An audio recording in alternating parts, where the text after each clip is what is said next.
नमस्कार दर्शकों, हम अभी हैं वासिंद मुंबई के निकट एक उपनगरीय रेलवे स्टेशन और यहाँ पर मानस परिवार द्वारा चल रहा है राम कथा और उस राम कथा के कथावाचक पूजनीय गुरु जी हमारे साथ जुड़ गए हैं।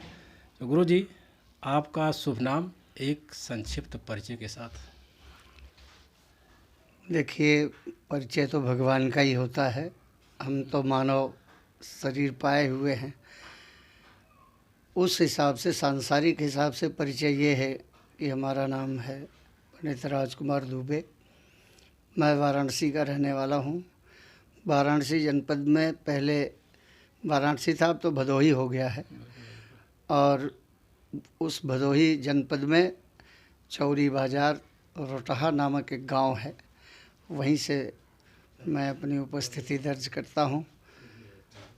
सन 1953 में मेरा जन्म हुआ। 53 में जन्म लेने के बाद मेरा बचपन जो है सब गांव में ही बीता, पढ़ाई लिखाई। मेरा आकाशवाणी वाराणसी, इलाहाबाद, पटना, कलकत्ता इत्यादि स्टेशनों पर रहने के बाद मैं आकाशवाणी बम्बई और जो स्टेशन है उस पर लोकगीत, पारंपरिक लोकगीत गाने के लिए सिलेक्शन हुआ। मैं यहाँ बम्बई की धरती में आया। फिर यहाँ आने के बाद सेंचुरी रेयन, जो बीके बिरला ग्रुप की कंपनी है, उसको मैंने ज्वाइन किया और 39 वर्ष तक मैं उस कंपनी में रहा। तरह तरह की जो है उसमें सांस्कृतिक कार्यक्रम होते रहे, जिसमें मेरा सक्रिय भाग रहा। रामचरितमानस सम्मेलन, रामचरितमानस की कथा, उसमें अच्छे अच्छे विद्वानों का आना, उसमें बहुत ही प्रभावित करने वाले स्वामी वैराग्यानंद जी महाराज, डॉक्टर श्रीनाथ जी मिश्र और वाराणसी के रहने वाले वाराणसी कोकिल भी उस कथा में आए और भी बहुत से अच्छे अच्छे विद्वान की उपस्थिति हुई। सेंचुरी रेयन प्रतिष्ठान के द्वारा रामलीला का भी मंचन किया जाता है, जिसमें मैं व्यास की भूमिका में रहता हूँ। आज भी रिटायरमेंट होने के बाद में, सेवानिवृत्त होने के बाद में भी मैं व्यासपीठ का कार्य करता हूँ। प्रभु की कृपा कुछ ऐसी हुई, संतों की कृपा कुछ ऐसी हुई कि मेरे जीवन में प्रभु कृपा, गुरु कृपा के फलस्वरूप मुझे राम कथा मिली। राम कथा का और श्रीमद् भागवत कथा का श्रवण मनन करते करते करते करते अब राम कथा कहने लग गया हूँ। श्रीमद् भागवत की कथा भी कह रहा हूँ और यज्ञ अनुष्ठानों से भी जुड़ा हूँ। तमाम बड़े बड़े यज्ञ अनुष्ठान, जैसे सत्यचंडी यज्ञ हुआ, रुद्राभिषेक हुआ, अतिरुद्र, लघुरुद्र, महारुद्र, ऐसे भी यज्ञों में मेरा आना जाना होता है। यही मेरा परिचय है और यही करते करते जीवन की अंतिम सांस तक पहुंच जाए। तो देख सकते हैं दर्शकों, आकाशवाणी से लेके और राम कथा, भागवत कथा तक एक लंबी यात्रा, जिसे कहा जा सकता है कि बहुत ही लंबी यात्रा, और हर यात्रा में आप सफल हुए। चाहे व्यासपीठ पे रामलीला का या जो भी होता है सेंचुरी रेयन का, तो एक ऐसी उपलब्धि और उपलब्धि के साथ साथ ऐसा भगवान राम के प्रति लगाव, गजब। अच्छा गुरुजी, एक बात हम आपसे जानना चाहेंगे। कहते हैं कि जब किसी चीज़ में लगाव हो जाता है, प्रेम हो जाता है, अभिभूत हो जाता है आदमी उसके प्रति, तो एक अलग प्रकार का निखार आ जाता है। इस पर क्या कहना चाहेंगे? ये बात बिल्कुल सही है कि जब तक आदमी उसमें रच पच जाता नहीं है, तब तक तो उसको ऐसा लगता है कि हम इसमें, हमारा अधूरापन जैसा महसूस होता है। लेकिन जब उसका रस आने लगता है और उसमें आनंदानुभूति होने लगती है, तब वो व्यक्ति फिर उसको छोड़ करके अन्यत्र किसी और ठौर पर जाने की आकांक्षा नहीं रखता। वो उसी डाल को उसी जड़ को मजबूती से पकड़ लेता है और उसी पर जो है चलने का अभ्यास बनाता है। अभ्यासेन तु कौन्तेय, अभ्यास है तो कौन थे, बिल्कुल बिल्कुल। ये जो है अच्छा। बिना अभ्यास के नहीं हाँ। होता है। एक बात आपने बताई कि लोकगीत, तो जरा 2 लाइन लोकगीत का ही हमको सुना दीजिए हमारे चैनल के माध्यम से। खैर अब ऐसा वो जो- विधा तो बहुत पीछे छूट गई, लेकिन अब बहुत पुरानी विधा हो गई। लेकिन यदि आप कहते हैं तो लोकगीत की विधा में जब मेरा ट्रांसफ़र हुआ था इलाहाबाद से बम्बई आकाशवाणी पर, तो यहाँ के जो डायरेक्टर थे उन्होंने मुझसे कहा था कि मेरा शरीर भी उस समय थोड़ा बहुत ऐसे दुबला पतला था, तो उन्होंने कहा कि आप इतना हायर पिच कैसे गाएंगे, क्योंकि मेरी रिकॉर्डिंग इलाहाबाद से बम्बई मंगा लिया था उन्होंने। और जब उन्होंने उसको रिकॉर्ड पर बजाना शुरू किया तो उन्होंने कहा कि आप इसके साथ गाइए, और मैं हूबहू उसके साथ में वैसा गाया। तो उन्होंने कहा अच्छा एक काम करिए, आप मेरे म्यूजिशियन के साथ में वही चीज़ गाइए।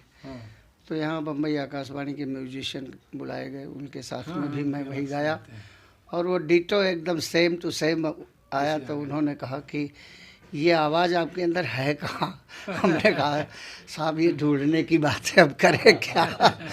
आवाज़ के लिए तो मैं क्या कह सकता हूँ, ये माँ भगवती सरस्वती की कृपा है, बिल्कुल बिल्कुल उन्होंने देन दे है, उन्हीं की रखा है। देन है। हमारे बस की बात नहीं है, जहाँ जैसा लगता है वहाँ वैसा जो है लग जाता है।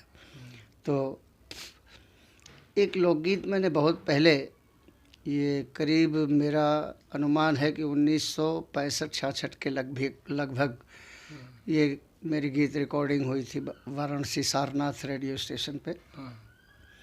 उसकी 2-1 लाइन मैं हाँ, आपको बिल्कुल, सुना बिल्कुल, देता हूँ। सुना दीजिए।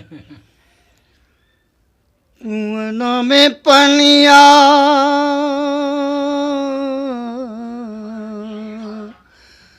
कुआं में पनिया हो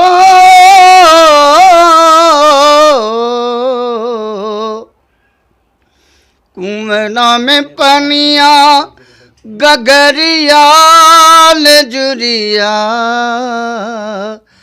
गगरिया ले जुरिया पियासल जाय पनी घट से सिपहिया पियासल जाय पनी घट से सिपहिया पियासल जाय हो कुमना में पनिया कुमना में पनिया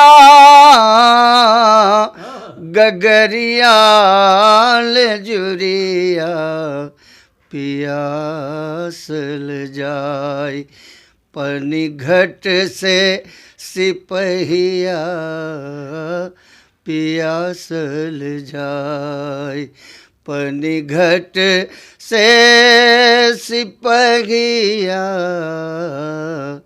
पियासल जाय। देख सकते हैं दर्शकों, दिल को छू जाने वाली ऐसी मधुर आवाज़। वाह दुबे जी, गजब। तो आप अभी कितना एज आपका हो गया? इस समय हमारी अवस्था 70 साल की है। 10 साल की है तो 1900 20-25 में क्या आवाज़ रही होगी। बहुत सुंदर और बहुत ही रमणीय, दिल को एकदम पूरा टच कर गई। एक और लास्ट प्रश्न आप जाना चाहेंगे, जो मानस पर विवाद छिड़ा हुआ है उसी पर है, 60 में बताना थोड़े से। मानस पे विवाद होना ही नहीं चाहिए, सबसे पहली बात तो ये है। और मानस पर विवाद करने वाले मानस का अध्ययन नहीं किए हुए हैं। मानस पर मानस के मर्मज्ञ जो हैं, मानस चंचरीक जो हैं, मानस के विद्वज्जन जो हैं, पहले उनके पास उनको जा कर के इस मानस की अर्धाली के बारे में समझना चाहिए। यहाँ ढोल गंवार शूद्र पर सुनारी जो लिखा गया है, ये ढोल जो है ये ज्ञान का प्रतीक है। ढोल केवल दोनों तरफ चमड़े लगे हुए हैं, उसको ऐसा ताड़ना शब्द चारों तरफ लगा, चारों के लिए लगा है, लेकिन ताड़ना का चारों के लिए अर्थ अलग हो जाता है। यहाँ ढोल को पीटने के लिए नहीं कहा गया है, ढोल को जब तक ज्ञान नहीं होगा, जब तक उसके बारे में नॉलेज नहीं होगा, समझ नहीं होगी, कहीं सीखा नहीं होगा, तब तक ढोल को वो बजा नहीं सकता। उस सीखने की ही विधा को ताड़ना कहा गया है। गंवार आदमी कुछ नहीं जानता, कुछ नहीं कर सकता, तो कम से कम उसके साथ इतना तो व्यवहार किया जाना चाहिए। उसकी ताड़ना ये है कि उसको समय समय पर उसको समझाते रहिए कि क्या करना है और क्या नहीं करना है। ये गंवार के साथ में है। शूद्र के लिए ये नहीं कहा गया है कि उसको ताड़ना, उसको डंडे से पीटना चाहिए ना। शूद्र जो है, हमारा वेद कहता है कि ब्राह्मणों से मुखमासीद बाहु राजन्य कृत्य उरूदतस्य जद वैश्य पदभ्यागुं शूद्रो अजायता। शूद्र को भगवान ने जब वर्ण व्यवस्था बनाया तो उसमें मुख को ब्राह्मण माना और क्षत्रिय को बाहुबल माना, पेट को वैश्य माना और पाँव को शूद्र माना। शूद्र ही हमारा हर जगह, गंदे अच्छे जगह में सब जगह जाता है, लेकिन क्या वो गंदे जगह में गया तो उसको काट के फेंक देते हैं क्या? उसकी ताड़ना यही है कि वो जहाँ कहीं भी जाए उसको पवित्र कर लिया जाए, शुद्ध कर लिया जाए, सही कर लिया जाए। शूद्र का मतलब ये नहीं है कि ताड़ना उसको मारना चाहिए। पशु का व्यवहार ये नहीं है कि खेत में दिन भर उससे काम लीजिए, उसको ताड़ना के रूप में डंडे से मारिए, नहीं। पशु की ताड़ना ये है कि उससे काम भी लीजिए और उसके खाने पीने की अच्छी व्यवस्था रखिए, ये ताड़ना है। ताड़ना का अर्थ जो है नारी के लिए मारने से नहीं है। नारी का जो हमारे यहाँ सम्मान है, भारतवर्ष में सनातन धर्म में जो नारी का सम्मान है, वो कहीं और किसी देश में, किसी परिवेश में, कहीं भी अन्यत्र नहीं हो सकता। नारी हमारे यहाँ पूजित है, नारी सदैव पूज्य हमारे यहाँ है। इसलिए नारी के साथ में हमारा बहुत ऊंचा स्थान जो है नारियों के प्रति रखा गया है। ताड़ना यहाँ नारी के बारे में, जैसे हमारे यहाँ रामचरितमानस में सुपर्णखा है, सुपर्णखा, और उसी राक्षस जाति में एक त्रिजटा भी है। तो सुपर्णखा के साथ में तो ऐसा व्यवहार किया जाता है कि उसको जो है उदंड स्त्री के साथ में दंड का व्यवहार किया जाता है, लेकिन त्रिजटा के साथ में वो व्यवहार नहीं होता है।